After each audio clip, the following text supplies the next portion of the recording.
أشهد أن لا إله إلا الله وحده لا شريك له وأشهد أن محمدا عبده ورسوله أما بعد فأعوذ بالله من الشيطان الرجيم بسم الله الرحمن الرحيم الحمد لله رب العالمين الرحمن الرحيم مالك يوم الدين إياك نعبد وإياك نستعين اهدنا الصراط المستقيم صراط الذين أنعمت عليهم غير المغضوب عليهم ولا الضالين.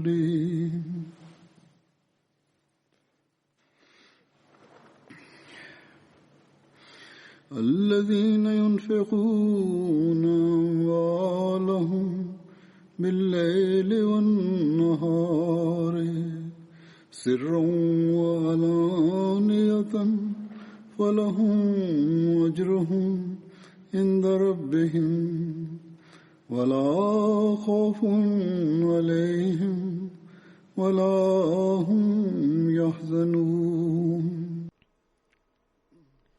Përkthimi i këtij ajeti është: ata që shpenzojnë pasuritë e tyre natën dhe ditën, fshehurazi dhe haptazi, e kanë shpërblimin te Zoti i tyre, dhe ata nuk do të kenë as frikë dhe as nuk do të pikëllohen. Allahu i Madhrishëm në Kuranin famëlart u tërheq vëmendjen besimtarëve në shumë ajete për sakrificat financiare. Edhe në këtë ajet, siç e kemi parë, se duke përmendur vetitë e besimtarëve, thotë që besimtarët në rrugën e Allahut shpenzojnë natë e ditë, edhe ky shpenzim i tyre bëhet edhe haptas edhe fshehtas. Dhe në sytë e Allahut, të dyja këto metoda janë të pranueshme, pra edhe shpenzimi i hapur edhe i fshehur, sepse në ajete tjera Allahu i Madhrishëm thotë që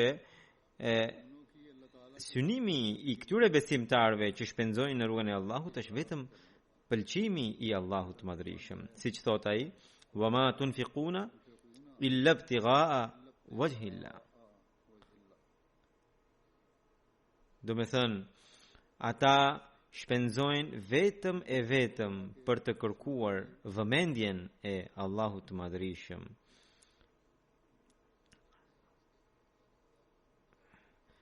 Dhe nuk shpenzojnë për ndonjë gjë tjetër. Pra, i gjithë qëllimi i tyre, kësaj vepre është pëlqimi i Allahut. Kjo është shenjë e një besimtari të vërtet, që ai të bëjë vepra të mira, të shpenzojë nga pasuria e tij halal, natë e ditë, nga njëherë të shpenzojë hapur, nga njëherë fshetas, nga njëherë të bëj sakrifica financiare duke treguar edhe të tjerëve, nga njëherë në vetmi të plot.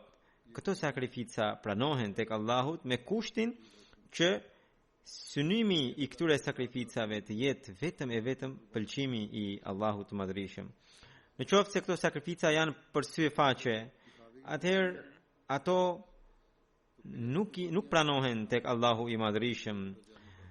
Sakrificë bërësve të tillë, Allahu i Madhrishëm u përplas në fytyrë sakrificat e tyre.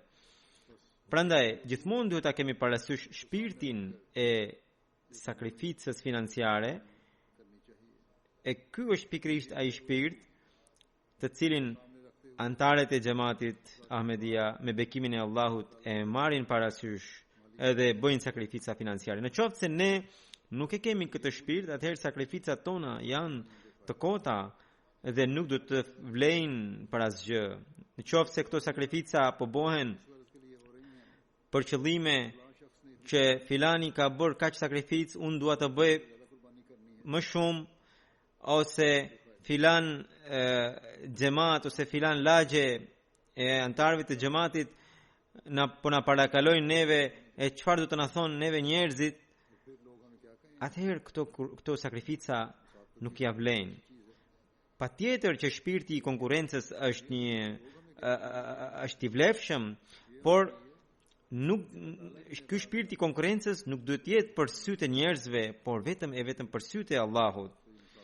Pra, të mos kemi shpirtin që të kontribuojmë financiarisht për të treguar njerëzve me krenari që kaq kam dhënë, ose kur ndodh në një mosmarrveshje, në qoftë se i thua organizatorëve të xhamatit, përgjegjësve të xhamatit që kam bërë kaq shumë sakrifica dhe jam i denjë që të më pranoni mendimin, ose dikush në qoftë se mendon se nga që unë kam bërë kaq shumë sakrifica financiare, duhet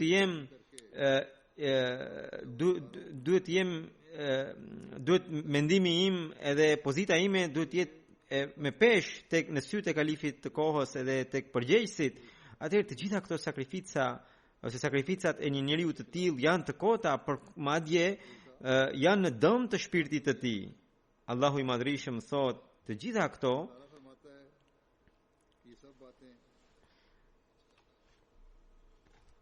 pra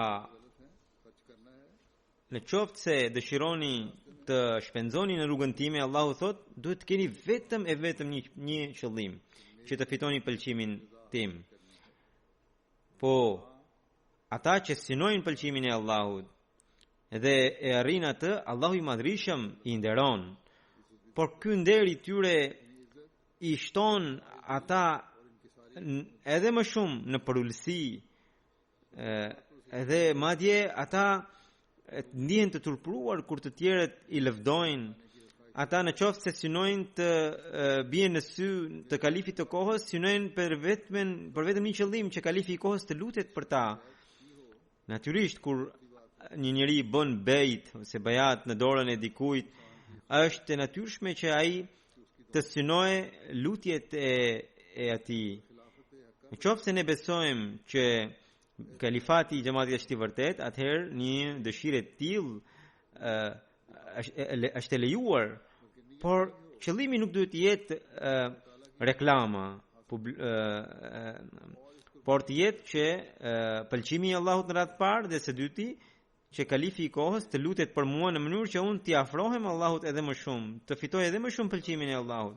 Dhe ajo që është e vërteta që lutjet e besimtarëve që ata bëjnë për njëri tjetrin, bëhen mjet për ngritjen shpirtërore të njëri tjetrit. Prandaj edhe ky mendim është në përputhje me mësimet e Allahut të Madhrishëm. Allahu i Madhrishëm thot: shpenzoni për të fituar pëlqimin tim, vëmendjen time, dhe nëse do të shpenzoni me këto synime, atëherë premtimi im është që unë do t'ju alargoj frikën, do t'ju alargoj brengat, do t'ju mundsoj qetësinë e zemrës, do t'ju qetësoj dhe do t'ju mbaj në prerjen tim. Ky është mendim me bekimin e Zotit i atij xhamati, i cili në këtë kohë pranoi imamin e kohës, Mesiun e premtuar, Imam Mehdiun, dhe shërbëtorin e vërtet të profetit Muhammed sallallahu alaihi wasallam. Pra antarët e këtij xhamati e kuptojnë shumë mirë që duhet të shpenzojnë në rrugën e Allahut për të fituar pëlqimin e Allahut. Dhe Allahu i Madhrishëm gjithashtu nuk i lën pa shpërblyer njerëzit e tillë. Ata shpenzuan që të fitojnë pëlqimin e Allahut, por Allahu i Madhrishëm nga ana tjetër, madje disa herë i shpërblen me njëherë aty për aty, disa herë në forma monetare, disa herë në forma të tjera. Dhe shembuj të tillë në xhamatin ton kemi jo dhjetra apo qindra, por mira, madje mund të them qindra mira. ku shohim që antarët e xhamatit fitojnë pëlqimin e Allahut, shohin pamje mbreslënëse në jetën e tyre dhe si ushtohet besimi, padyshim sakrificbërësit e financiare duhet të kenë parasysh që ata kanë përgjegjësi edhe ndaj bashkëshortëve dhe fëmijëve të tyre, edhe kjo është një prej detyrave të besimtarit, që të privosh gruan dhe fëmijët nga detyrimet e tyre, gjithashtu është një mëkat. Po, njëkohësisht duhet të kenë parasysh që edhe duhet të jenë të vetëmjaftueshëm, nuk duhet të bëjnë shpenzime ekstravagante dhe këtë tua mësojnë edhe antarëve të familjes, edhe pastaj të shpenzojnë në rrugën e Allahut. Atëherë pasardhësit e njerëzve të tillë me bekimin e Zotit trashëgojnë bekimet e Allahut në mënyra aq të jashtëzakonshme sa që njeriu habitet duke i parë. Sot do të përmend disa ngjarje të sakrificbërësve dhe të bekimeve që ata kanë pasur nga Allahu i Madhrishëm, ose Allahu i Madhrishëm i nxiti që ata të shpenzojnë në rrugën e Allahut dhe më pas si i bekoi ata, do të përmend disa shembuj. Edhe këto ngjarje unë ju sjell her pas here për arsye se edhe të tjerët nxiten dhe bashkohen me ata që janë më të fortë në besim, dhe disa njerëz më shkruajnë drejt për drejt që ne duke dëgjuar këto ngjarje morëm nxitje edhe ne shpenzuam në rrugën e Allahut dhe pam bekime të jashtëzakonshme të Allahut. Hazrat Mesihu premtuar alayhi salatu wassalam një vend thot, Kurani i shenjtë thot, mos bëni të gjitha veprat tuaja në mënyrë të fshehtë. Kur mendoni se një vepër e caktuar është mirë ta bëni fshehtas, që të mos ju dëmtohet shpirti, bëjeni fshehtas. Dhe kështu, kur mendoni se një vepër tjetër e caktuar është mirë të përhapet te njerëzit e tjerë, bëjeni duke u treguar në mënyrë që ju të gëzoni dy shpërblime dhe që edhe njerëzit e dobët që nuk gjenin vullnetin për ta bërë atë vepër, ta kryen atë duke u frymëzuar nga ju. Thot, urtësinë e porosisë për të mësuar njerëzve jo vetëm me fjalë, por edhe me vepra, ai e ka treguar vet, pasi jo çdo herë fjala ndikon, shpesh herë shembulli ndikon më shumë. Prandaj, këto ngjarje që do t'ju tregoj sot, në lidhje me këto, njerëzit nuk më shkruajnë që ti përmend këto, por unë vetë i përmend, në mënyrë që këta shembuj të kenë ndikim pozitiv të të tjerët. Madje disa njerëz më shkruajnë që nëse dëshironi të përmendni ngjarjen tonë, mos ma përmendni emrin. Sidoqoftë, sot do të tregoj disa ngjarje, Zoti bëft që Allahu i Madhrishëm bëft që të jetë shpërblim i dyfisht për sakrificbërësit të cilëve u kanë ndodhur këto ngjarje. Shpërblimi i parë është që ata shpërblimi i parë do të jetë për shkak se ata kanë sakrifikuar në rrugën e Zotit, dhe shpërblimi i dytë që të tjerët do të gjejnë nxitje, për të bërë sakrifica për shkak të ngjarjeve të tyre. Njerëzit pasi antarësohen në xhamat, si ndryshojnë dhe si shpenzojnë në rrugën e Allahut për të fituar pëlqimin e Allahut. Në lidhje me këtë, misionari i Shqipërisë, Samad Sahibi, shkruan: në Gjelsa Salanën e vitit 2020, në fjalimin tuaj, pra po flet për fjalimin tim që ku tregova bekimet e Allahut, dhe tregova ngjarjen e një shqiptari, Gjafer Kuqi Sahibit, dhe në atë fjalim tregova se si ai e kishte pranuar xhamatin. Dhe misionari i Shqipërisë vijon më tej që deri në muajin gusht ai nuk ka pasur të ardhura. Një ditë erdhi në xhuma, pas namazit të xumas, pyeti që djemtë e tjerë të xhamatit kontribute që japin, më shpjegoni se si dhe çfarë kontribute që japin. Ai ja shpjegoi dhe më pas tha që nga ky muaj apartamenti im është lëshuar me qira dhe kam marrë qiran e parë dhe kam sjell kontribute. Mirë po ai kishte sjell kontribute shumë të mëdha se sa kishte përcaktuar Mesiu premtuar alayhi salatu wasalam. Dhe tha që pjesën tjetër shkruani në Tehrik e Jadid dhe Vakfe Jadid. Misionari thotë që unë i thash Allahu i Madhërisht premton që ai i shpërblen në mënyrë të shumë fisht sakrificbërësit. Ai tha që unë nuk e kam sakrifikuar për këtë qëllim. Unë e kam bërë këtë sakrificë për të fituar pëlqimin e Allahut dhe për t'ju bindur porosisë së Hazrat Mesiut të premtuar alayhi salatu wasalam, ku ai tha që për hir të fesë duhet të sakrifikoni edhe financiarisht dhe kjo është edhe porosia e Islamit dhe ai rregullisht jep çanda çdo muaj. Pra shikoni se si njerëzit ndryshojnë mendjen për një herë pasi hynë në xhamat. Misionari i xhamatit nga Argentina, Server Sahibi, shkruan që për shkak të koronavirusit dhe për shkak të rritjes së inflacionit në vend, njerëzit në përgjithësi kanë vështirësi shumë të mëdha financiare. Prapë se prapë antarëve të rinj të xhamatit u tham që një prej shtyllave të Islamit është që të kontribuojmë në rrugën e Allahut. Edhe xhamati musliman Ahmedia ka një skemë që quhet Tehrik e Jadid dhe atëherë këta antarë të rinj dhanë kontribute në mënyrë të jashtëzakonshme. Njëra prej tyre është Fatima Veronika Saheba, e cila bëri një sakrificë shumë të madhe. Ajo është e ve dhe nga profesioni nuk ka shumë të ardhura. Kur u bënim të thirrje gjithë antarëve të xhamatit që pak ditë kishte mbetur në mbyllje të vitit, ajo më shkroi misionari i xhamatit thot, më dërgoi mesazh që këto ditë nuk kam mundësi, por në ditët e vijim do të përpiqem që të mbledh një shumë të vogël modeste sado pak qoftë.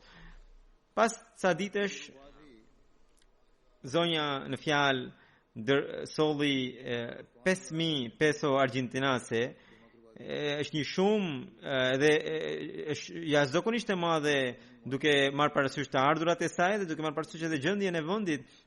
Duke parë këtë sakrificë, i thash ju jam shumë i njohës dhe ajo i tha për çfarë po më falenderoni ju?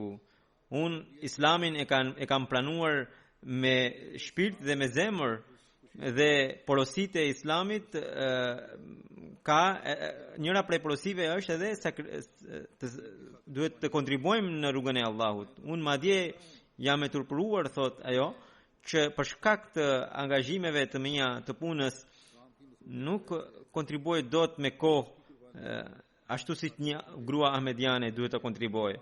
Ky është ai revolucion pra që vjen në jetën e atyre njerëzve të xhamatit të Mesihut premtuar sallallahu alaihi wasallam, që kur antarsohen në xhamat antarsohen besnikërisht dhe vërtetësisht dhe përpiqen të fitojnë pëlqimin e Allahut dhe të vijojnë misionin e Mesihut premtuar sallallahu alaihi wasallam. Nga Indonezia, pra nga Argentina, në një cep tjetër të botës në Indonezi, Amir Sahibi shkruan, pra Amir Sahibi Indonezis, që në qytetin Tangerang është një zonjë Marsila Saheba. Ajo thot që për shkak të koronës burri i saj kishte humbur vendin e punës. Ata filluan një biznes, por nuk kanë pasur të ardhura. Më pas filloi si taksist me motor, edhe atje hasi shumë vështirësi, gjersa erdhi situata që ata mendonin, thot, ne mendonim që si do të blejmë bukën për nesër. Nga ana tjetër kishim dëshirë të plotësonim premtimin ton të Tehrik e Jadidit gjatë muajit të Ramazanit, edhe burri më thoshte lutju Zotit që ne ta plotësojmë premtimin. Gjatë Ramazanit pash në ëndër që një njeri më shikonte mua dhe më tha pastaj, a ke bërë ndonjë premtim? Unë i thash, po, kam bërë. Ai tha, plotësoje premtimin. Kur u zgjova ishte koha e tehexhudit, pas tehexhudit në syfyr i thash bashortit ëndrën. Pas disa ditësh burri kur erdhi në shtëpi ishte shumë i gëzuar, solli një shumë të madhe dhe tha menjëherë plotësoje premtimin e Tehrik e Jadidit. Pra, kur burri im punonte si motorist taksist pra, edhe kishte shkuar për të marrë atë që kishte futuar, që kishte llogaritur se do ishte 50.000 rupi indoneziane, por aty ishin në konto, në llogari ishin 20 fish më shumë. Dhe ai tha që këto janë vetëm për shkak se Allahu na ka bekuar, edhe kështu ja shikoni si Allahu i Madhrishëm u largon frikën dhe brengën. Emir Sahibi, pra presidenti i xhamatit të Indonezisë, shkruan: në një fshat që quhet Lampong jeton një zonjë ahmediane që quhet Nur Sahiba. Ajo thot: kemi një dyqan pranë shkollës fillore të fshatit ku punoj unë bashkë me burrin tim. Nuk kemi shumë të ardhura, por në mjafton sa për të nxjerrë shpenzimet e përditshme dhe për të kontribuar pak edhe financiarisht në xhamat. Emir Sahibi thot se zonja në fjalë jep rregullisht kontribute financiare çdo muaj. Ajo vijon për shkak të koronavirusit, shkollat u mbyllën për 2 muaj dhe na u ndërprerën të ardhurat. Ishim të shqetësuar se si do të jepnin kontribute në rrugt të Zotit. Papritmas na u kujtua se kemi një poçë kursimi, vendosëm të mblidhnim paratë e vogla që më pas ato të jepnim në Tehrik e Jadid dhe në Vakfe Jadid gjithashtu. U treguam edhe fëmijëve rëndësinë e sakrificave financiare. Para se të fillonte Ramazani, na kishte mbetur në shtëpi vetëm një kup orizi që nuk ishte i mjaftueshëm as për 2 fëmijët tanë. Në mëngjes, fëmijëve u dhash orizin me ujë. Pse nuk po hani edhe ju, na pyetën ata.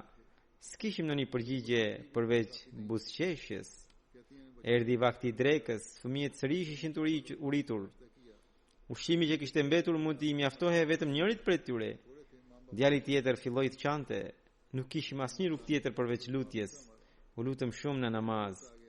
Pas pak, Allahu i Madhrishëm në dërgoi ndihmën e tij. Erdhi një njeri i cili kishte nevojë për një punëtor në arën e tij të Misrit. Burri filloi të punonte aty dhe kështu Zoti na plotsoi nevojën. Misionari i Malit, pra të Afrikës, Hafiz Ataul Alim Sahibi, shkruan: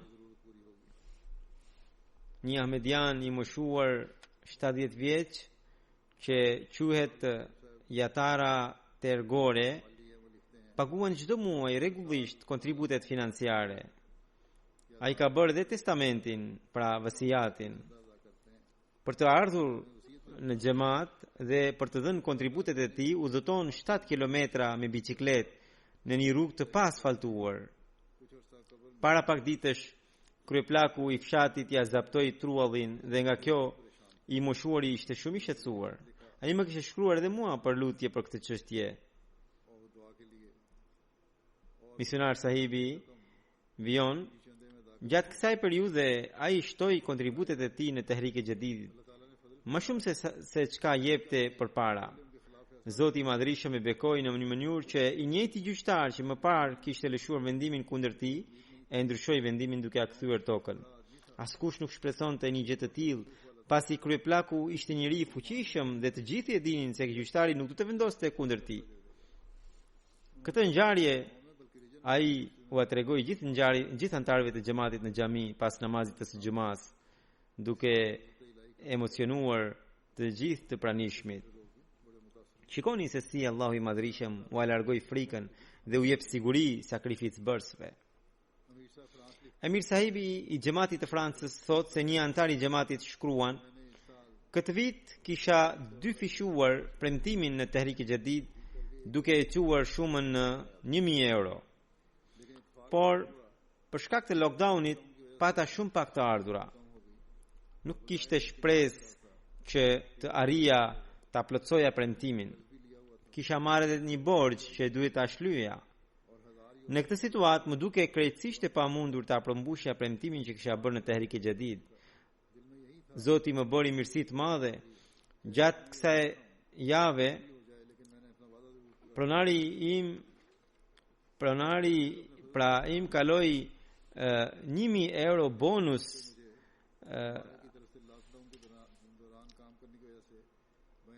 gjatë 1.000 euro bonus për shkak të punës sime gjatë lockdownit.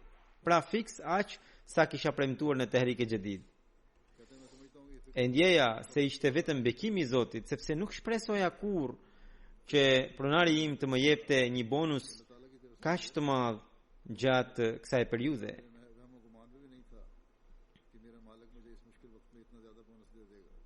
Me që ra fjala për lockdownin, ju tregoj se nga sot edhe këtu sërish filloi lockdowni edhe për 4 javë dhe për këtë arsye në këto momente nuk kemi njerëz në xhami sepse mua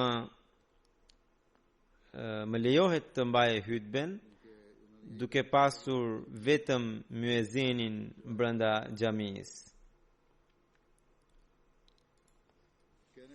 Një ahmedian sirian që jeton në Kanada, duke më uruar për qendrën e re të xhamatit këtu në Islamabad, Anglis, më shkroi ngjarjen e tij, por duke thënë se të mos ja përmend emrin në rast se do t'ia tregoj xhamatit ngjarjen e tij.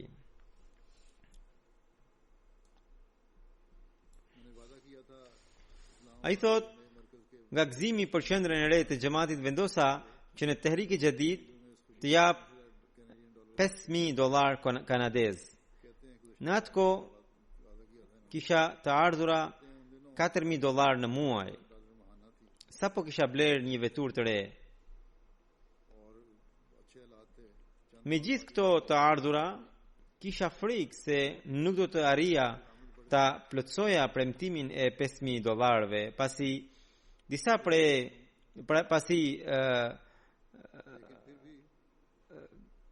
disa para rregullisht u dërgoi edhe njerëzve të mi në Siri. Lutesha çdo ditë që Zoti të më mundsonte ta plotësoja premtimin. Në janar të 2020-s psova një aksident. Nuk shkova dot në punë për gjithë muajin. U detyrova të merrja borxh për shpenzimet. Sikur të mos mjaftonte kjo, erdhi korona. U mbyllëm në lockdown. Në muajin shkurt dhe mars, unë dhe familja ime hanim ushqimet më të lira që gjenim. Megjithatë, kisha shumë dëshirë dhe lutesha shumë që gjatë muajit të Ramazanit të paguaja kontributin tim të Tehrik-e Jadidit. Edhe pse kjo më duke një ëndër e parealizueshme. Fillova një punë të re, taksist i ushqimeve. Shpejt më ndryshoi situata. Erdhi muaji Ramazanit dhe sërish fillova të shpresoja se mund të arrija të plotësoja premtimin. Shtova orët e punës deri në 12 orë çdo ditë. Pas kësaj pata të ardhura nga aq shumë mënyra sa nuk kisha imagjinuar. Fitova afro $9,000 në muaj. Vetëm me bekimin e Zotit madhërisëm.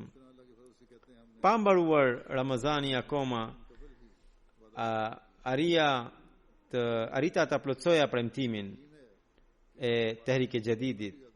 Ai thot që jam plotësisht i bindur se nëse premtimi im do të ishte jo kaq, por edhe 3 fish më shumë, Zoti i madhërisëm do të më mundsonte ta plotësoja edhe atë para se të mbaronte viti. Shikoni këtë Ahmedian se si ndihmon edhe njerëzit e tij në Siri, por përpiqet të kontribuojë edhe në xhamat. Nga Sierra Leone, Amir Sahibi, Osman Sahibi, që është emiri i xhamatit në Freetown, është edhe imami i xhamatit atje, ai thotë që ne rregullisht çdo vit paguajmë kontributin e Tehrik-e Jadid, por këtë vit kemi menduar që këto kontribute që japim janë shumë të pakta. Ai thotë që unë vet nuk kam ndonjë punë, kam vetëm një dyqan të vogël që menaxhoj unë dhe bashortja, dhe nuk kemi shumë të ardhura, vetëm nxjerrim shpenzimet e shtëpisë dhe kaq. Por dëgjonim vazhdimisht thirrjet për mbarimin e vitit Tehrik-e Jadid. Gruaja më tha, më mirë të gjejmë një ark kursimi dhe të mbledhim ca para atje deri në fund të tetorit. Në vitet e kaluara ne nuk kemi dhënë kontribute më shumë se 20,000 lejon, por si vjet për shkak të kësaj mënyre kemi dhënë më shumë se 200,000 lejon. Edhe 2 vëllezërit e mi të tjerë vepruan në të njëjtën mënyrë dhe dhanë 130,000 lejon në Tehrik-e Jadid. Bashortja ime, sidomos, është shumë e gëzuar nga kjo metodë, sepse Zoti kështu na mundsoi të kontribuojmë më shumë dhe na ngriti edhe standardin e sakrificave dhe më pas kemi pasur edhe të ardhura. Dhe ne mendojmë që duhem të zbatojmë këtë që na ka mësuar Allahu. Ishujt Marshall, pra është një zonë tjetër përtej Amerikës, edhe nga atje. Misionari i xhamatit Sajid Iqbal Sahibi thotë që në Marshall Island, pra në ishullin Marshall, është një antar i xhamatit Nasir Kyoshi Aken Sahibi. Gjatë këtij viti kur po thosha antarëve të xhamatit që të japnin premtime për Tehrike Jadidin, Kushi Sahibi tha, nuk kam as punë, nuk kam as vend për të jetuar. Atëherë ne i kishim dhënë një pjesë në xhami që ai të qëndronte. Prap i tham që bëj ndonjë premtim sa do të vogël qoftë. Edhe lutu për të. Atëherë ai premtoi për $2 që do të kontribonte në Tehrike Jadid. Pas disa muajsh erdhi në shtëpinë në xhamat dhe kontriboi $50 amerikan pra. Tha, Zoti ma dëgjoi lutjen, gjeta punë, më kanë dhënë edhe apartament dhe tani ai vetë pra është punësuar dhe shikoni se si Allahu i Madhrishëm va forcon besimin, sakrificë bërësve aq sa që edhe misionarët tan mbeten të habitur duke parë ngjarje të tilla.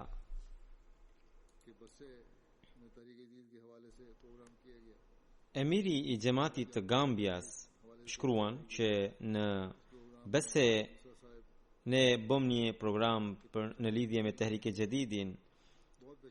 U tërhoqëm vëmendje antarëve të xhamatit për të paguar në Tehrike Jadid. Musa Sahibi që ishte aty ishte shumë i shqetësuar sepse nuk kishte mundësi të jepte asnjë kontribut. Falte namazin e tahajjudit për ditë dhe lute që Allahu i Madhrishëm të mundsonte që edhe ai të merrte pjesë në kontribute financiare në rrugën e Zotit. Zoti ia plotësoi lutjen. Shumë shpejt kompania në të cilën ai punonte i ftoi të punonte të merrte pjesë në një punë në bese për 2 ditë për të cilat ai do të paguhe për $4,000. Ai u gëzua shumë, punoi për 2 ditë në atë program të veçantë dhe më pas dha $2,000 si kontribut në Tehrike Jadid. Pra me bekimin e Allahut për shkak të çandave, për shkak të kontributeve, Zoti i ashtoi të ardhura, i këshilloi edhe vëllezërit e tjerë ahmedian që të bënin të njëjtën gjë. Talha Ali Sahibi, që është presidenti i xhamatit po ashtu edhe misionar në Filipinë, ai thotë që në Filipinë është një xhamat i vjetër në Semanuel dhe shumica e antarëve aty janë mësimdhënës.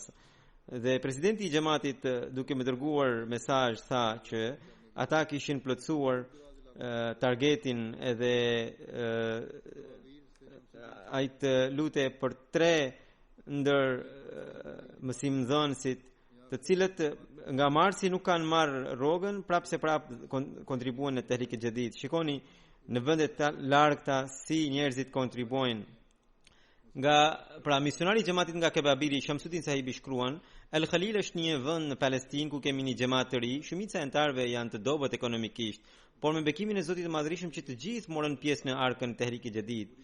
Njëri prej antarëve të rinj të xhamatit El Khalil është Ibrahim Sahibi, që nga dita kur e pranoi xhamatin, Ibrahim Sahibi kontribuon rregullisht në xhamat. Këtë vit ai dha një kontribut të madh në Tehrike Jadid dhe për këtë ai vetë tregon duke thënë: "Një shoku im më kishte marr borxh dhe për shkak të halleve të tij nuk po ma kthente borxhin prej kohësh. Prita shumë, pasi edhe unë pata probleme financiare dhe po afrohe edhe fund viti i Tehrike Jadid dhe kisha dëshirë të kontribuoja si çdo herë.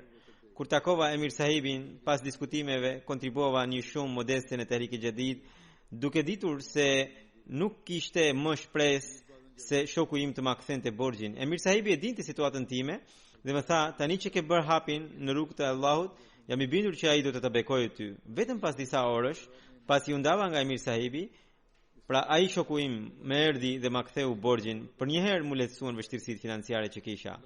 Në Wiesbaden të Gjermanisë është një antar i xhamatit i cili erdhi në zyrën e Tehrike Jadidit dhe tregoi këtë ngjarje. Gjyqi i azilit tim ishte te një gjyqtar I cili nuk ma pranonte. Dëgjova ngjarje mbreslënëse të arkës së Tehrik e Jadid dhe vendosa të jap edhe unë 1000 euro në këtë ark.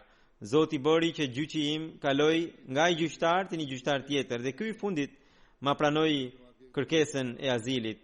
Andaj erdha të jap kontributin tim prej 1000 eurove në Tehrik e Jadid. Sekretari I Tehrik e Jadid të Britanisë së Madhe shkruan: një antar I xhamatit në Britain ishte I papunë. Një ditë ai dha kontributin e tij në Tehrik e Jadid dhe nesër gjeti një punë. Një ahmedian tjetër po nga Britain kishte probleme financiare, megjithatë kontribuoi edhe në Tehrik e Jadid. Pas pak ditësh I erdhi një letër nga zyrat e tatimeve që thoshte se vitin e kaluar ai kishte paguar taksat më shumë dhe këtë të pritsi takonte atij. Dhe kjo shumë ishte shumë e madhe se ajo që kishte kontribuar në Tehrik e Jadid.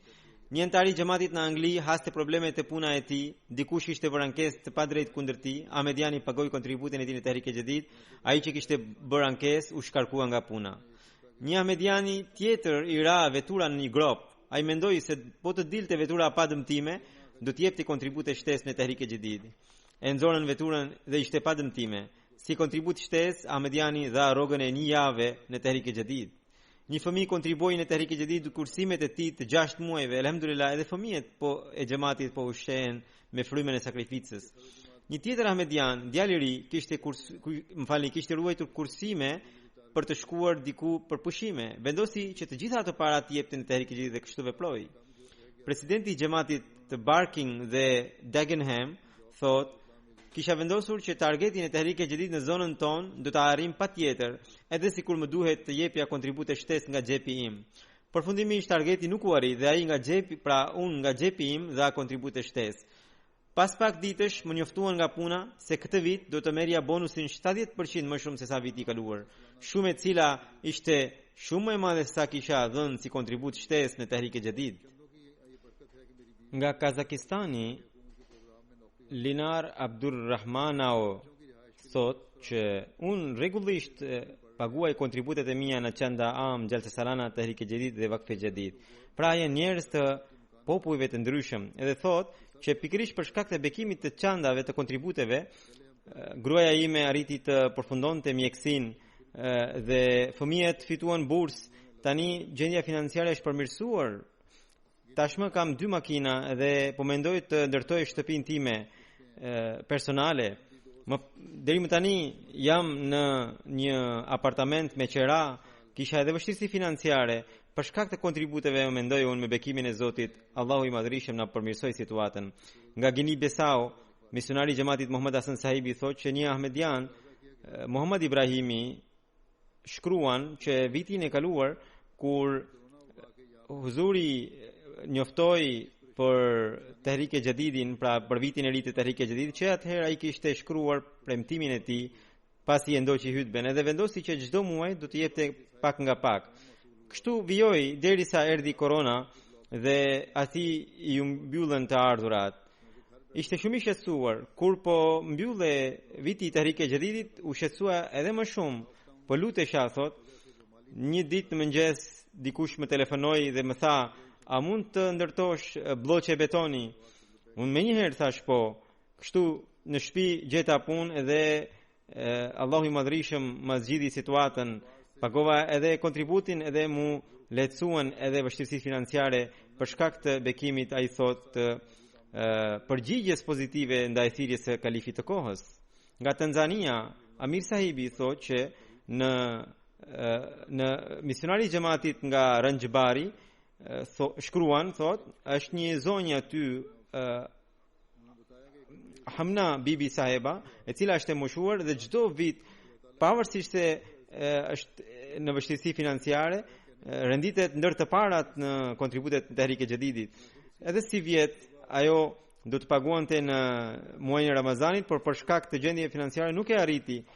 Thotë që isha kaq e shqetësuar sa që një natë u qova në tahajjud dhe qava me dënes që o Zot, kalifi I kohës ka bërë thirrje dhe unë po mbetem e privuar.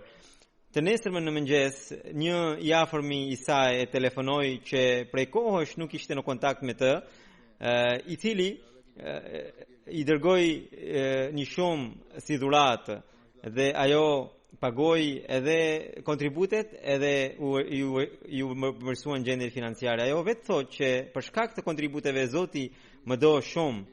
Nga Kadiani, Vakilul Mal Sahibi thot që në Kerala të Karulais, pra më falni, në Karulaj të qytetit Kerala është një antar i xhamatit i cili kishte premtuar për 500.000 rupi për Tehrik e Jadid. Në firmën e tij ai do të kishte ruajtur një shumë për të blerë mallin dhe në qoftë se nuk do ta blinte atë dhe do dështonte të mbaronte projektin edhe do të haste vështirësi. Megjithatë, nga që edhe viti i Tehrik e Jadid po mbyllej, ai atë shumë e dha në Tehrik e Jadid. Shumë shpejt ai ati erdhi një projekt me miliona rupi dhe personi në fjalë dha një shumë të konsiderueshme, rreth 1.2 milion rupi në Tehrik e Jadid, përveç asaj 500.000 rupive. Po nga India, Abdul Wahid Sahibi shkruan që po në Kerala, në xhamatin e Koçinit, u mbajt një gjelsa, një mbledhje ku diskutuam për Tehrik e Jadid dhe antarët e xhamatit kontribuan në mënyrë të vrullshme dhe pas përfundimit të mbledhjes ne shkuam në shtëpinë e presidentit të xhamatit. Vajza e tij, që është 8 vjeçe, solli arkën e kursimit dhe tha: "Misionar sahib, merrni gjitha kursimet e mia dhe dua të jap në Tehrik e Jadid." Ajo kishte ruajtur 864 rupi. Babai thotë që vajza e tij prej një kohe po i ruan këto kontribute pikërisht për të dhënë në Tehrik e Jadid. Dhe sa herë që kthehesha nga puna, ajo më kërkonte qindarka ose moneda hekuri edhe i fuste në arkën e kursimit.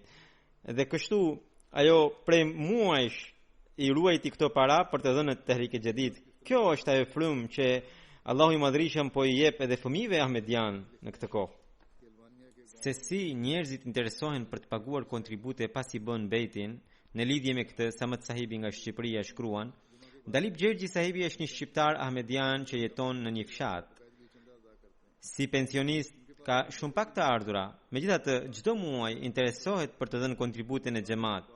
Një ditë erdhi për të falur namazin e xumas, duke udhëtuar nga fshati i tij me transport publik, pasi nuk ka makinë të vet, dhe për shkak të pandemisë kishte disa muaj pa ardhur. Pas xumas tha se kishte një barr në zemër se nuk kishte kontribuar prej kaq shumë muajve. Kishte sjell kontribute të 8 muajve që kishte munguar dhe pagoi në Çanda Am, si dhe në Tehrik e Jadid dhe Vakfe Jadid. Ka plot ngjarje të tilla këtu, të cilat për shembull po ju tregoj edhe 2-3 tjera. Nga Tanzania, misionari Sahibi Hussein Sahibi, pra, që është një që shkruan që Saleh Saheb Matonga është një antar shumë i sinqert i xhamatit, i cili kontribuon me shumë gëzime në kontribute financiare. Ditët e fundit usëmur nuk kishte para për të mjekuar. Në fund të muajit kur mori pensionin, gjën e parë që bëri ishte që pagoi në Tehrik e Jadid. Por poqa të shpjegoja, të i tregoja se së pari ai duhet të mjekohe, mirë po ai më refuzoi, më tha që Zoti i Madhrishëm është shëruesi, prandaj së pari dua të plotësoj premtimin që kam bërë me Zotin dhe pastaj do mjekohem. Shikoni, habitesh duke parë standardin e këtyre njerëzve të sakrificëve. Se si Allahu i Madhrishëm ngriti këta njerëz në vende të largëta, të cilët kur erdhën në bejtin e Hazrat Mesiut të premtuar alayhi salatu wassalam, sjellin një revolucion në jetën e tyre. Amir Sahibi nga Gambia shkruan që në një zonë ata organizuan një program rreth Tehrik e Jadidit, treguan antarëve të xhamatit se si antarët e xhamatit duhet të jetojnë, duhet të kenë një jetë modeste, duhet të bëjnë punë të thjeshta nëse u dalin dhe duhet të kontribuojnë në rrugën e Zotit. Një antar i xhamatit dha 1000 dalasi si çanda kontribute pra në Tehrik e Jadid dhe djalin e tij që kishte në shkollën e mesme e dedikoi që ai të bëhet misionar i xhamatit më vonë. Nga Ghana, Adem Sahibi, që është sekretari i përgjithshëm i xhamatit në Accra, pra në zonën Accra, thotë që Presidenti I Xhamatit të zonës më dha 50 cedi Ghana për të përdorur si qera të transportit. Edhe kur shkova në punë, edhe kur po kthehesha, pronari më pyeti si do të kthehesh. Dhe ato 50 cedi unë në fakt I kisha dhënë në Tehrik e Xhedid, dhe pronari më tha mua kontrolloje telefonin tënd. Kur e kontrollova, pronari më kishte kaluar 1000 cedi Ghana, dhe pra kështu kam plot ngjarje dhe disa prej tyre ju kam sjell. Allahu ua shtoft pasurinë dhe jetën sakrificë bërësve. Tani do t'ju tregoj një raport të këtyre sakrificave shkurtimisht, siç e kemi edhe traditën që me shpalljen e vitit të ri të Tehrik e Xhedidit tregojmë raportin e vitit të kaluar. Me bekimin e Zotit, viti I 86 I Tehrik e Xhedidit përfundoi më 31 tetor edhe filloi viti I 87 dhe me bekimin e Zotit xhamati në mbar botën arriti të grumbullonte 14.5 milion pound britanik si sakrificat financiare. Kjo është më shumë se 882.000 pound se sa viti kaluar. Gjatë këtij viti Gjermania zuri vendin e parë, pra xhamati I Gjermanisë. Pakistani, siç e dini, gjendja ekonomike përndohet dita ditës dhe situata politike vështirësohet, sidomos për anëtarët e xhamatit. Por pavarësisht nga kjo, anëtarët e xhamatit atje në përgjithësi, sipas monedës vendase, kanë përparuar jashtëzakonisht shumë dhe kanë bërë sakrifica të jashtëzakonshme. Allahu I Madhrishëm në këto vende ku ka probleme financiare dhe probleme politike u dhën paqe dhe siguri anëtarëve të xhamatit në mënyrë që edhe ata të plotësojnë dëshirat e tyre për të bërë sakrifica. Sidoqoftë, në përgjithësi, sipas raportit që del, Gjermania zuri vendin e parë, pastaj Britania e Madhe, pastaj vjen Amerika. Pra, mes këtu vjen edhe Pakistani. Pra, siç ju thash, pas Amerikës vjen edhe pastaj Kanadaja, pastaj është një shtet arab, pra I lindjes së mesme, pastaj vjen India, pastaj Australia, Indonezia, Ghana dhe sërish kemi një shtet arab. Edhe Ghana ka dalë tashmë, ka kapërcyer listën e vendeve afrikane dhe po garon, pra xhamati I Ghanës po garon me xhamatet e vendeve perëndimore në sakrificat financiare.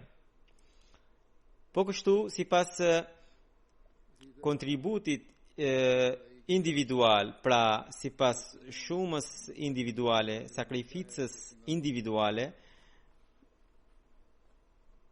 pra sakrificës për frym, Zvicra zuri vendin e parë, pastaj Amerika, pastaj Singapuri.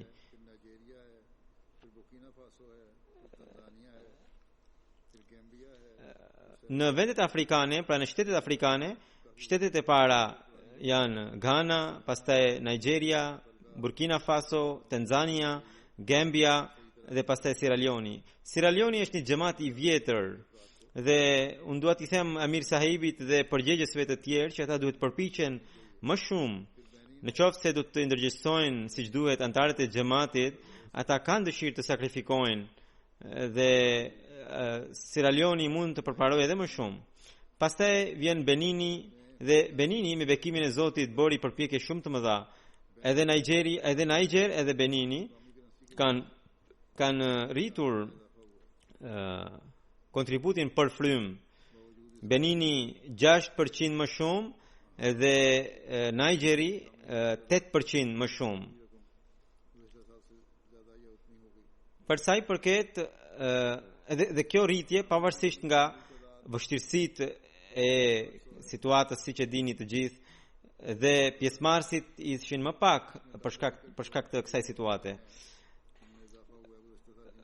Numri I pjesëmarrësve në përgjithësi është 1.600.800 të cilët kontribuan në Tehrik e Xhedid nga e gjithë bota.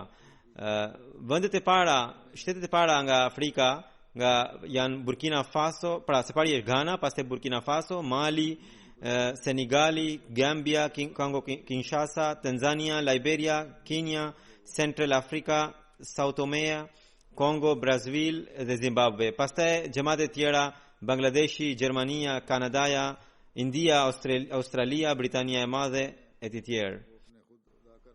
Kontribuesit e zyrës së parë të Tahrik e Jadidit me bekimin e Zotit që janë 5987, 33 prej tyre janë të gjallë që po paguajnë vetë, kurse 3179 po paguhen nga trashëgimtarët e tyre, kurse 2775 po paguhen vetë nga xhamati. Gjermania, nga që zuri vendin e parë, do t'ju tregoj raportin e saj më së pari. 10 xhamatet e para të Gjermanisë janë Mehdiabad, zuri vendin e parë, pastaj vijnë Rodermark, Neuss, Nida, Cologne, Penneberg, Osnabrück, Florsheim, Kiel, Frenchheim dhe emiratet lokale që kemi këtu në Gjermani janë Hamburg, Dietzenbach, Frankfurt, Grossgrau, Wiesbaden, Morfelden, Mannheim, Riedstadt, Roselsheim dhe Darmstadt. Pastaj do t'i tregoj një raport të shkurtër edhe të Britanisë së Madhe. Xhamatet e mëdha të Britanisë së Madhe janë në vendin e parë është rajoni Beitul Futu, pastaj rajoni Mesjid Fazl, pastaj Islamabad rajon dhe pastaj rajoni Midlands dhe pastaj rajoni Betul Ihsan. Dhe 10 xhamatet e para të Britanisë së Madhe janë Aldershot, Islamabad, Mesjid Fazl, Worcester Park, Birmingham South, Gillingham, Putney, South Cheam, Birmingham West dhe Cheam. Në bazë të pra xhamatet e vogla të Britanisë së Madhe janë 5: Spen Valley, Ketley, Swanbury, North Wales edhe Northampton. Tani do t'i tregoj edhe një raport të shkurtër edhe të Pakistanit. Në Pakistan, xhamatet kryesore, xhamatet e mëdha që janë, Lahori është në vendin e parë, pastaj Rabwa dhe pastaj vjen Karachi. Për sa i përket rretheve, 10 rrethe të para janë Islamabadi, Sialkoti, Gujarat, Gujranwala, Hyderabad, Mirpur Khas, Faisalabad, Toba Tek Singh, Umarkot, Chakwal dhe Kotli. Chakwal dhe Kotli duhet të ishin të ndryshme, nuk e di pse kanë shkruar të bashkuara, ose ndoshta të dy kanë zënë të njëjtin vend. Kurse xhamatet që janë në qytete në Pakistan janë Amarat Defense Lahore, Amarat Sheher Rawalpindi, Amarat Drig Road Karachi, Amarat Mughalpura Lahore, Amarat Township Lahore, Amarat Azizabad Karachi, Amarat Gulshanabad Karachi, Peshawar, Quetta, Amarat Delhi Gate Lahore. Xhamatet e Amerikës janë që zunë vendet e para: Maryland, pastaj Los Angeles, Silicon Valley, Central Virginia, Seattle, Oshkosh, Detroit, Chicago, South Virginia, Houston, Atlanta dhe pastaj Boston. Xhamatet e mëdha të Kanadas, sipas për sa i përket kontributeve të Tahrik e Jadid janë Vaughan, pastaj Peace Village, pastaj Calgary, Vancouver, Toronto West, Mississauga, Brampton, Brampton East, Saskatoon dhe më pas Toronto. Xhamatet e vogla të Kanadas janë Bradford, Hamilton, Mountain, Edmonton West, Regina dhe Hamilton East. 10 xhamatet e para të Indis në Tahrik e Jadid janë Coimbatore, Karulai, Qadiani, Pettapuriam, Hyderabad, Kannur Town, Kolkata, Calicut, Bangalore dhe Mathotam. Kurse 10 rrethe të Indis janë Kerala, zuri vendin e parë, pastaj Tamil Nadu, Karnatak, Jammu Kashmir, Telangana, Punjab, Orissa, Bengal, Delhi dhe Maharashtra. 10 gjematet e para të Australisë janë Melbourne, Long Warren, Castle Hill, Melbourne, Berwick, Marsden Park, Adelaide South, Penrith, ACT Canberra, Adelaide West, dhe pastaj Mount Druitt dhe më pas vjen Parramatta. Këto janë pra krahasime të xhamateve në mbar botën. Allahu u shtoft pasuritë dhe jetën gjithë sakrificbërësve dhe u pranu sakrificat. Pas kësaj po shpall vitin e ri të Tehrik e Jadidit, pra vitin 87, i cili ka filluar tashmë nga 1 nëntori. Pas kësaj dua t'ju tërheq vëmendje te një çështje tjetër të rëndësishme. Këto ditë lutuni shumë, jo vetëm për vete dhe për xhamatin, por edhe për muslimanët e mbar botës në përgjithësi. Këto ditë janë aktivizuar disa liderë të vendeve jo muslimane që ushqejnë inat dhe urrëtie të madhe ndaj muslimanëve. Këta liderë në botën demokratike popullin e quajnë Zot dhe vazhdimisht ndryshojnë deklarata dhe politikat e tyre sipas interesit të votuesve të tyre. Ose edhe vetë ata keq udhëheqin popujt e tyre duke u thënë se jeni ju gjithçka dhe nuk ekziston asnjë Zot përveç juve. Edhe në vendet ku liderët nuk shprehin hapur, në përgjithësi ushqejnë urrëtie dhe rezerva ndaj Islamit. Një pjesë e madhe e popullsive të tyre për shkak të padjenisë ndaj Islamit ndjekin të njëjtën linjë me ta. Sidoqoftë, ne duhet t'i tregojmë botës realitetin e Islamit përmes lutjeve dhe përpjekjeve. Deri më parë, këta lider jepnin deklarata me ambiguitet, por ditët e fundit një lider perëndimor, pra konkretisht presidenti i Francës, ka dalë hapur në këtë front.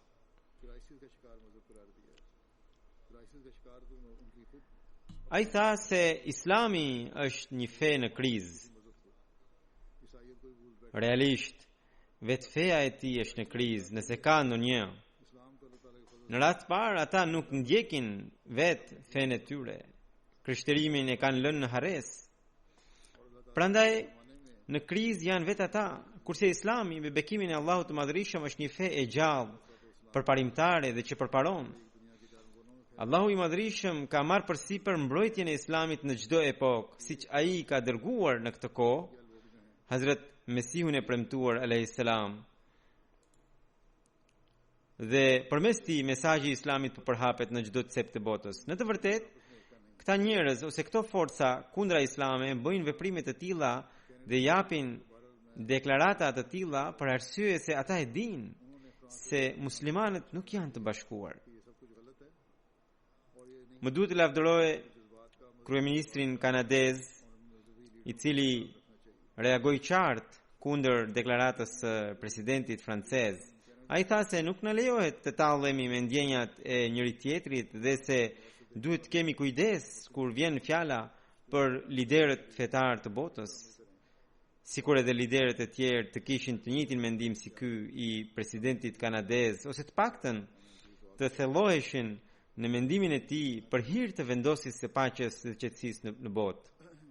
Sidoqoftë, i nderuari kryeministri kanadez padyshim është për të lavdëruar. Ne duhet lutemi për të që Allahu i Madhërisht e ndriçoftë edhe më shumë.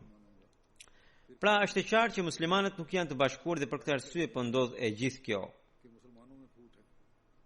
Një shtet islamik po lufton shtetin tjetër. përçarjet sektare janë shpërthyer kaq shumë sa që e gjithë bota u di gjendjen. Bota po të dinte se muslimanët janë të bashkuar, besojnë në një Zot dhe ndjekin një profet dhe dinë të japin sakrifica për hir të tij. Në botën ju muslimane asnjëherë nuk do të ndodhnin ngjarje të tilla, asnjë gazetë nuk do të guxonte të botonte karikatura rreth profetit Muhammed sallallahu alaihi wasallam. Para disa vitesh kur u botuan karikatura të tilla në Danimark, pas edhe në Francë, u bë zhurmë e madhe dhe u bojkotuan produktet e tyre pra e këtyre vendeve për një farë kohe dhe pastaj asgjë. Pas disa muajsh sikur nuk ishte ndodhur ndonjë gjë. Atëherë ishte pikërisht xhamati musliman Ahmedia që tregoi reagimin e duhur. Shkuam qytet me qytet për t'i treguar botës jetën e bukur të profetit Muhammed sallallahu alaihi wasallam, gjë që shumë njerëz e lëvduan. Shumë lider akademik, njerëz të thjeshtë e pëlqyen. Këtë po e bëjmë dhe sot, duke u treguar njerëzve mos i jepni emrin e Islamit çmendurisë disa të çmendurve.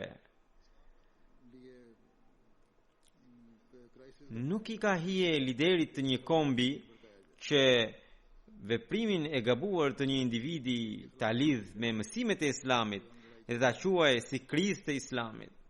Dhe kështu të nxjisë edhe më shumë njerëzit e vet që edhe ata ta ndjekin të njëjtën rrugë. Vallë, a nuk provokuan vetë ata çmendurinë e të çmendurit? Unë kam thënë edhe më parë, karikatura ose veprime të tilla fyese ndaj profetit Muhammed sallallahu alaihi wasallam nuk mund t'i durojë asnjë musliman që ka sedrën ndaj profetit. Për këtë arsye, këto veprime mund të provokojnë keqjas disa muslimanë gjaknxet dhe ata nuk mendojnë gjatë dhe marrin ligjin në dorë. Përgjegjës janë edhe këta jo musliman që bëjnë veprime të tilla, këto shtete ose kjo e ashtu quajtur liria fetare. Pra, këta vetë provokojnë ndjenjat e muslimanëve.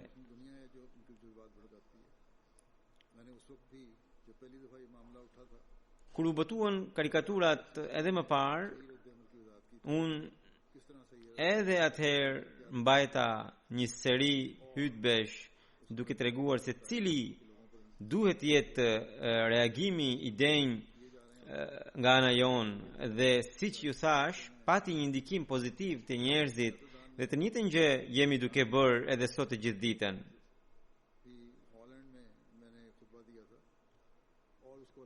Më pas, një politikan holandez bëri një deklaratë të padenjë. Atëherë mbajta një hutbe pikërisht në Holand, duke u drejtuar atij që ai të ketë frikë nga Zoti i Madhërisëm, nga ndëshkimi i tij.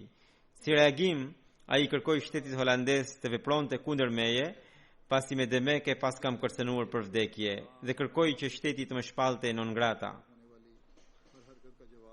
Sidoqoftë, ne do të vijojmë të përgjigjemi siç duhet veprimeve që bëhen kundër Islamit dhe kundër pozitës së profetit Muhammed sallallahu alaihi wasallam, gjithmonë duke qenë brenda ligjit dhe përgjigjet tona bëjnë ndikim. Ne gjithmonë themi se çdo reagim ynë duhet bërë duke qenë brenda ligjit. Por mbi të gjitha, ne duhet i dërgojmë sa më shumë selavate profetit Muhammed sallallahu alaihi wasallam dhe të lutemi për të. Në shumë hutbe të tjera ju kam bërë thirrje për këtë gjë.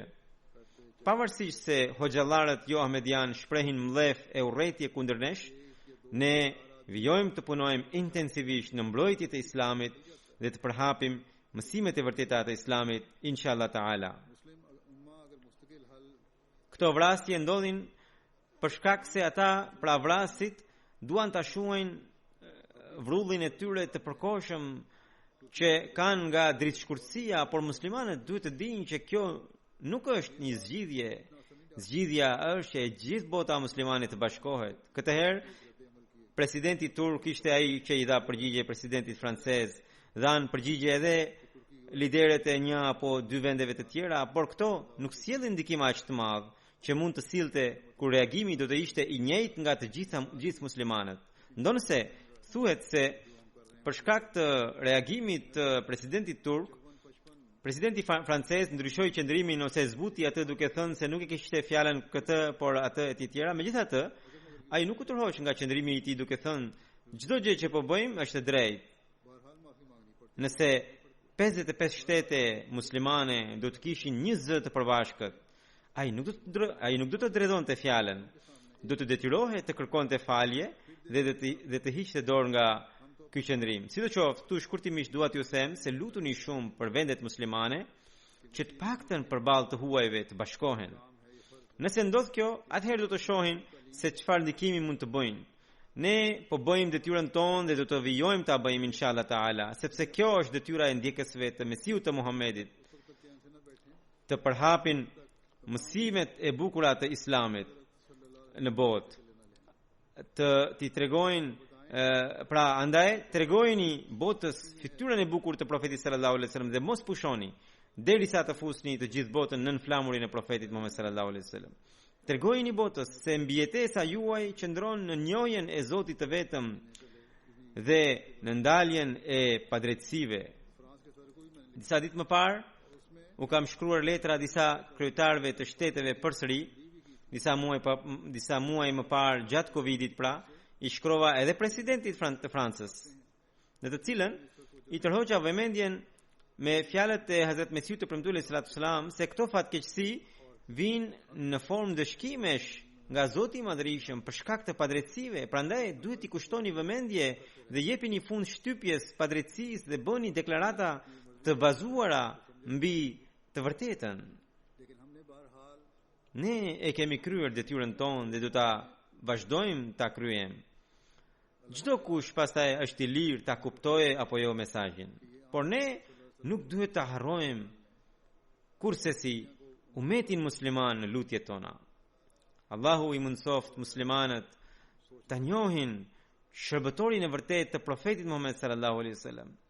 Edhe bota në përgjithësi duhet të reflektojë se me gjëra të tilla, nëse do të vijojnë të largohen nga Zoti, ata i pret vetëm shkatërimi. Nga ana tjetër, ne në mënyrë të përgjithshme duhet përpiqemi për ta sjellë botën nën unitetin e Zotit të Madhërisëm, nën flamurin e profetit Muhammed sallallahu alaihi wasallam. Ky pikërisht është edhe synimi i arkës Tehrik e Jadid. Allahu i Madhërisëm na e mundsoft këtë. Përveç kësaj, lutuni edhe për gjendjen e botës në përgjithësi. Njerëzit me shpejtësi po drejtohen drejt një situate që pasi të lirohen nga pandemia mund të gjenden prag një fatkeqësie tjetër në formën e një lufte botërore. Zoti i Madhërisëm i dhënë mend gjithë njerëzimit që ata ta njohin Zotin e vërtet dhe të arrijnë ta përmbushin detyrimet e tyre që kanë ndaj tij. Alhamdulillah nahmaduhu wa nasta'inuhu wa nastaghfiruhu wa nu'minu bihi wa natawakkalu alayhi wa na'udhu billahi min shururi anfusina wa min sayyiati a'malina. Man yahdihillahu fala mudilla lahu ومن يهده الله فلا مضل له ومن يضلل فلا هادي له ونشهد أن لا إله إلا الله ونشهد أن محمدا عبده ورسوله. عباد الله رحمكم الله، إن الله يأمر بالعدل والإحسان وإيتاء ذي القربى وينهى عن الفحشاء والمنكر والبغي يعظكم لعلكم تذكرون. اذكروا الله يذكركم وادعوه يستجب لكم ولذكر الله أكبر.